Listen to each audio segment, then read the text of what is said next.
I think this question will be answered differently by all the different writers, क्योंकि सबके लिए ये process काफी अलग है. कई लोगों के लिए पहले प्लॉट आता है और फिर उस प्लॉट में जो इंपॉर्टेंस होती है कैरेक्टर की, वो उस हिसाब से उस कैरेक्टर को डेवलप करते हैं. कि अगर मुझे फॉर एग्जाम्पल मुझे जुरासिक पार्क अगर बनानी है, तो मुझे पता है कि मुझे थीम पार्क और डायनासोर्स तो चाहिए. उसके बाद मैं डिसाइड करूंगा कि मेरे कैरेक्टर्स क्या होंगे. बट कई बार there are character driven films और character driven stories.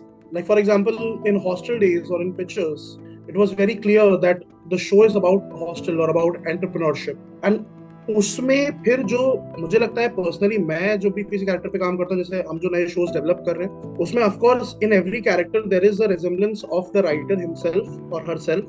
Then it is about what is the most noticeable things जो कि आपको लाइफ में मिली, जो आपको लगा है कि हाँ ये 5 लोग तो मैंने अपनी जिंदगी में देखे हैं और वो 5 लोग की मेरी एक कोर मेमोरी में एक जगह बन गई.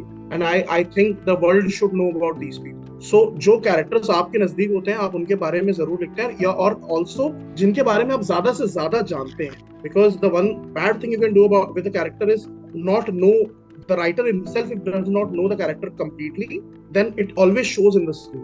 क्योंकि वो कैरेक्टर इनकंसिस्टेंट हो जाता है. आपके पहले एपिसोड में वो कैरेक्टर सर्टेन वे में बिहेव कर रहा है, और सेकंड एपिसोड में अगर उसने अपना कैरेक्टराइजेशन ही ब्रेक कर दिया, सो ऑडियंस कैचेस ऑन कि यार ये तो ब्रेक हो रहा है, या ये बंदा ऐसा क्यों कर रहा है. सो आई थिंक मेरे लिए personally these two factors are main important. कि first of all, how if I feel that they will be people know कि लोगों ने देखे हैं इस तरह के कैरेक्टर, और वो जज मैं खुद अपनी लाइफ से करता हूँ अगर मैंने देखे हैं इस तरह के कैरेक्टर. और सेकेंडली, इफ आई नो उनके बारे में मैं जितना ज्यादा जानूं, that's how I choose my characters.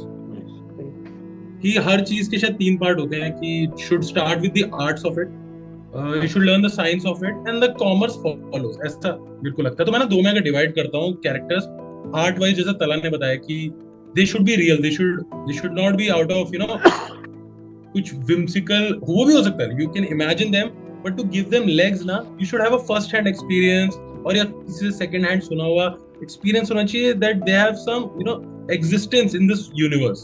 या तुम नया भी यूनिवर्स क्रिएट कर रहे हो, आप स्टार वॉर्स वगैरह भी देखते हो ना, जो दूसरे प्लैनेट्स की कहानियां, वहां पे भी कैरेक्टर्स वही होते हैं जो आसपास देखे होते हैं, जिनकी पर्सनालिटी से तुम इम्प्रेस हुए हो, तो जिनकी एक बात याद रह गई होती है, या आप समझ आते हो, आपको किसी का पैटर्न दिख जाता है.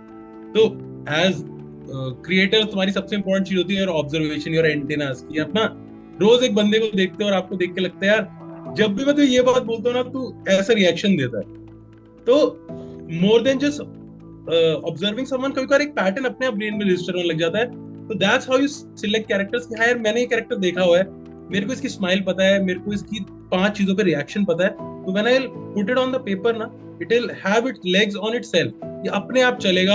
मेरे को बस इसके सामने हर्डल्स रखनी है, ये हर्डल से टकराएगा और मेरे को अपने आप ना जूस मिलता रहेगा. ये हो गया आर्ट वाला पार्ट. क्राफ्ट के पार्ट से बहुत मैं थोड़ी किताबी टेक्निक है, मैं भी उससे फॉलो करता हूँ. जैसे तला सेड ना कि उसे यूनिवर्स से बहुत लगता है कि उसे Jurassic Park, then I need people जो जुरासिक पार्क में सेंस मेक करेंगे. आई बिलीव कि एक जो चीफ प्रोटैगनिस्ट होता है ना, may be I act also more than तला. तो मेरा पॉइंट ऑफ व्यू वैसा है कि I choose a main protagonist first. कि अपना एक बंदा, मैं तो हीरो ही बोलता हूँ, हीरो सिलेक्ट कर लो, मेक अ प्रोटैगनिस्ट. बहुत क्लासिक अमेरिकन टेक्निक भी है कि एक बंदा है and the world revolves around him. वो है थोड़ा नार्सिसिस्टिक अप्रोच भी होती है. The world revolves around him और हर, जो भी आप लेते हो.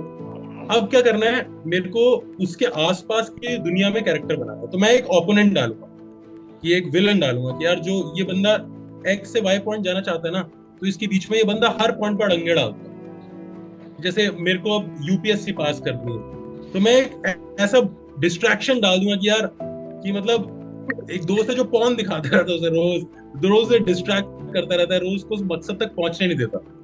फिर मैं क्या करूंगा, मेरे को उसके दिमाग में क्या चल रहा है वो लोगों को बताना. तो मैं एक अलाय बनाऊंगा, उसका दोस्त बनाऊंगा, जब भी वो उससे बातें कर रहा है उसकी बातें बाकी लोग सुन पाए. अब इसमें भी कॉम्बिनेशन होते हैं कि कोई स्टार्टिंग में दोस्त लग रहा होता है, वो बाद में ओपोनेंट बन जाता है, कोई स्टार्ट में ओपोनेंट होता है, बाद में दोस्त बन जाता है. तो ऐसे करके पूरा एक, क्या बोलूं, एक मैश सा बन जाता है, जिससे आपको 5-6 कैरेक्टर्स मिल जाते हैं. एंड देन हाउ तला एक्सप्लेन ना, उन 5 कैरेक्टर में जान कैसे डालनी है, सोल कैसे डालनी है. You collect all your experiences जो आपने आसपास देखे हैं, and just follow this thing. And मेरे को लगता है आफ्टर अ पॉइंट ना, और it's easier said than done, मैंने अभी ऐसे पूरा बुलेट पॉइंट में बोल दिया, पर इसको नेचुरली अलाइन करने में, हर चीज को make sense and to make a universe again जो कि रियल जैसा फील देता है, उसमें टाइम लगता है। बट एक बार ये सेट हो गया ना ढंग से कि पूरे ये चेकर्स के पीस एक तरह से सेट हो गए, तो ये अपने आप ही आगे ड्राइव करते हैं। आपको बस प्लॉट्स में कॉन्फ्लिक्ट्स डालने होते हैं छोटे छोटे, और अपनी थीम रिटेन करनी होती है, and that's how I feel impactful characters.